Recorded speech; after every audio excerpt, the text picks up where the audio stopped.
Olá, queridos, tudo bem com vocês? Nós vamos voltar aqui com as nossas mensagens. Eu estou gravando uma série de mensagens, né, com o título Quem Eu Sou em Cristo Jesus. Já até criei uma playlist no YouTube para jogar todas essas mensagens lá. A ideia é abordar a nossa identidade e ver aquilo que a Bíblia diz a nosso respeito, tá? Nós vamos olhar a nossa identidade a partir da perspectiva do ensino das Escrituras Sagradas, principalmente do Novo Testamento. Hoje eu quero tratar de um tema, tá? Eu sou indispensável ao corpo de Cristo. É sobre isso. Qual é a sua identidade? Você é alguém que é indispensável ao corpo de Cristo. Eu quero ler alguns versículos contigo aqui, tá bom? E lembrando, eu não estou aqui aprofundando o texto, a gente não vai fazer uma análise profunda do texto, apenas extrair algumas lições práticas para a nossa vida que nos ajude a compreender quem somos em Cristo Jesus. Então eu vou ler alguns versículos aqui do capítulo 12 de 1 Coríntios. Esse é um capítulo muito rico quando nós pensamos na nossa identidade, e eu queria explorar aqui algumas coisas, tá bom? Veja, 1 Coríntios 12, a partir do 18, diz assim: Entretanto, Deus criou muitos membros para os nossos corpos e e colocou cada um desses membros, conforme ele quis. Que coisa esquisita seria um corpo se tivesse somente um único membro. Assim foi que ele fez muitos membros em um só corpo. O olho não pode dizer à mão, não preciso de você. A cabeça não pode dizer aos pés, não preciso de você. E segue todo um texto, querido, onde Paulo vai usando essa analogia do corpo humano e fazendo a aplicação dela à igreja, o corpo de Cristo, tá bom? Então veja, ser membro do corpo de Cristo significa que ninguém vive para si mesmo, porque essa é a analogia de Paulo aqui em 1 Coríntios capítulo 12, tá bom? Ele está falando da igreja como corpo de Cristo e pertencer à igreja, ser membro do corpo de Cristo, significa que ninguém vive para si mesmo. Assim como nenhuma parte do corpo existe de maneira isolada, cada cristão precisa dos outros para cumprir a sua missão. Eu já falei sobre isso, já trouxe alguma reflexão aqui nesse capítulo 12, né? Não dá. O braço não pode simplesmente se desvincular do restante do corpo e achar que ele vai ter alguma utilidade fora do corpo. Ele só tem utilidade quando ele está no corpo. Ninguém vive para si mesmo. É essa a ideia de Paulo. Nenhum membro do corpo de Cristo pode se isolar e querer viver o seu cristianismo sozinho. Isso é absurdo, isso é impossível, na verdade, completamente antibíblico, tá? Outra coisa, ser membro do corpo de Cristo significa que cada pessoa tem uma função única e indispensável. Sim, é. Olhe para o seu corpo, me diga, qual é o membro do seu corpo que é indispensável, né? Você tente arrancar a unha do seu dedo, a unha do seu dedinho aqui, e você vai perceber a dor que isso vai causar e os problemas futuros, porque você perde a proteção do dedo, sabe? Então, tudo em nós é útil, tudo em nós, no nosso corpo, foi planejado por Deus, tá? Da mesma forma, cada membro do corpo de Cristo foi planejado por Deus, foi escolhido por Deus, foi inserido por Deus nesse corpo que é a igreja, e cada um dele tem uma função única e indispensável ao corpo de Cristo. Veja, querido, um coração não pode fazer o trabalho do pulmão, tá? Deus distribuiu à igreja membros e a esses membros ele deu os dons e cada dom que Deus deu à igreja é útil à igreja, é necessário à igreja. Não dá para fazer. Veja, minha mão não pode substituir o meu pé, minha cabeça não pode substituir os meus braços.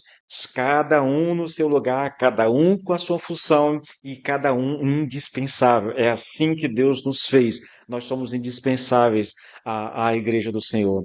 Terceira característica aqui, ser membro do corpo de Cristo significa que quando um sofre, todos sofrem. E eu vou abordar isso aqui de maneira rápida, mas eu vou gravar um próximo vídeo em onde eu vou mergulhar um pouquinho mais nessa questão, porque eu achei isso aqui impressionante.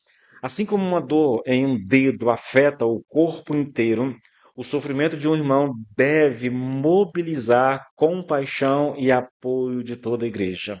1 Coríntios 12, 26 diz assim: Se um membro sofrer, todos os outros sofrem com ele, e se um membro for honrado, todos os outros se alegram com ele. A ideia transmitida pelo apóstolo aqui É que na realidade da igreja, o sofrimento de um cristão deve ser assumido como o sofrimento de todos, porque em Cristo somos uma família espiritual e inseparável.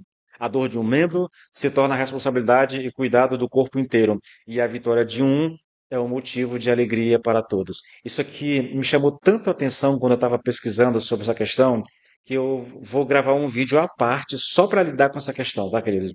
Eu vou lidar com isso aqui de maneira específica num vídeo mais à frente, porque eu achei isso aqui simplesmente impactante e, ao mesmo tempo, é uma realidade que eu percebo que nós falhamos como igreja em vivenciar isso que Paulo está ensinando aqui, tá bom?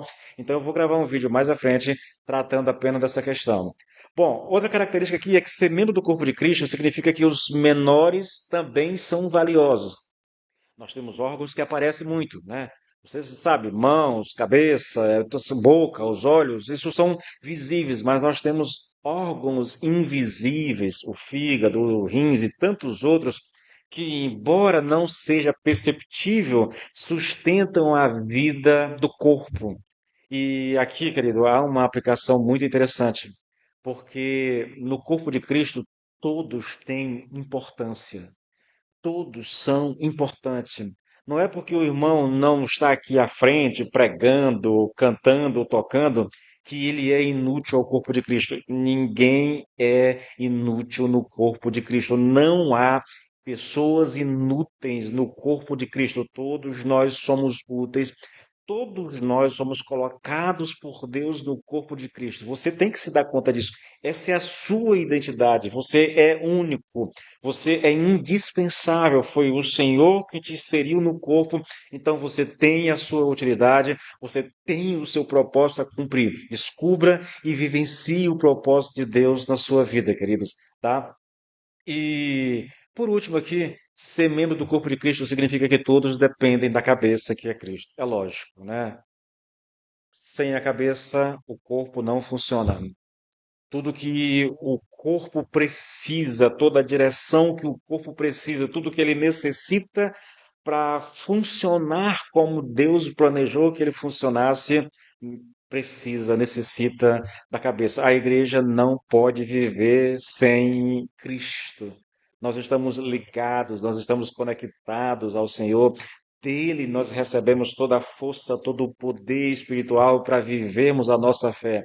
Então, queridos, não tem como, sabe? A direção que nós precisamos, o poder que nós precisamos, tudo vem de Cristo. Tudo vem de Cristo. Não esqueça disso.